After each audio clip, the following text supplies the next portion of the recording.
Please implement SIR in Andhra Pradesh. That is our request. That is the request we put across to the Election Commission. And we want it to be, you are also the government. You are also in the government in the state. Did you forget that? You are not in the opposition. So you must be doing something wrong then. So you must be doing something wrong in Tamil Nadu. I think you forgot. You're already thinking that you lost the election. Don't think you already lost the election. There's 6 more months' time.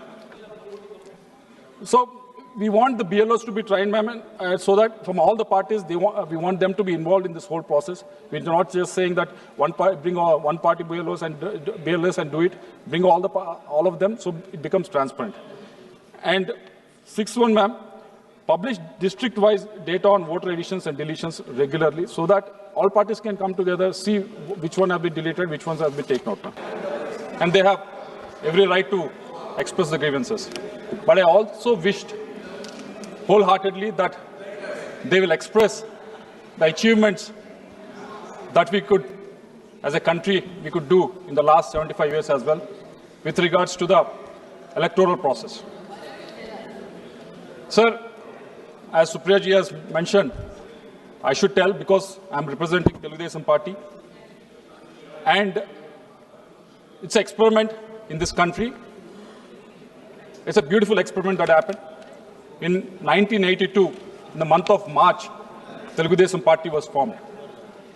Unlike now, unlike today, where you have newspapers, social media, and television channels, back in that 1982, they were not there.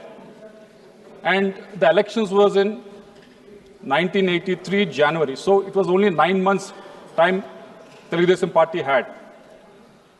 N.T. Ramarao garu went ahead, announced his party. And the most interesting thing was, because it was a new party, it didn't have the symbol also. So Telugu Desam Party in its first election went into the electoral process without having an official symbol. Sir, the interesting fact is, out of 293 constituencies in United Andhra Pradesh, Telugu Desam contested 287 constituencies. And out of these 14 constituencies, they didn't have a proper symbol also. And Telugu Desam Party was victorious in 203 constituencies. And even in the parliament seats also, out of 42, Telugu Desam could win 30 seats. Right? In 1983, yeah. So when the party didn't have official symbol, when party didn't have enough time to campaign, still the voters have come forward and voted in favor of Telugu Desam Party and brought it to the into the power, sir. Why I'm telling you this is, this shows the intelligence and wisdom of Indian electorate. I wish the opposition leaders who have spoke on this would have expressed this idea also in this house, because a lot of youngsters are watching it. They would also appreciate it. Not only this, there are other things that we could achieve in the last 75 years.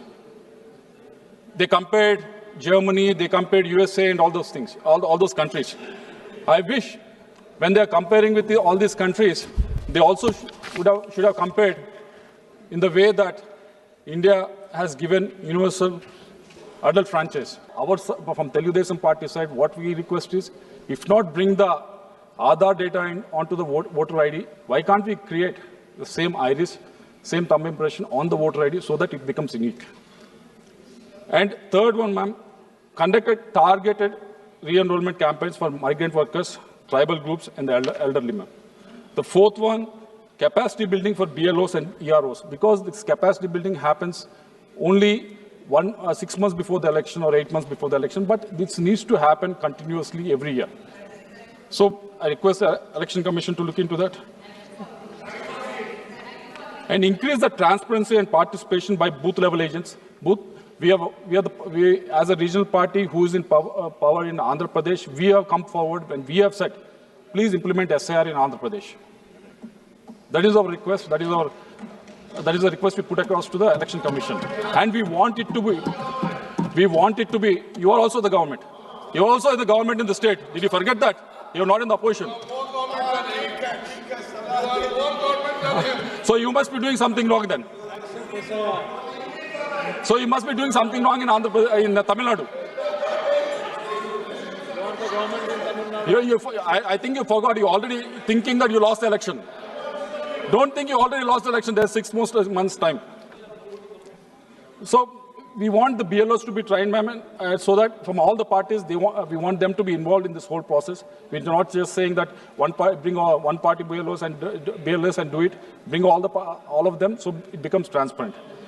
And 6th one, ma'am, publish district-wise data on voter additions and deletions regularly, so that all parties can come together, see which one have been deleted, which ones have been taken out, ma'am. And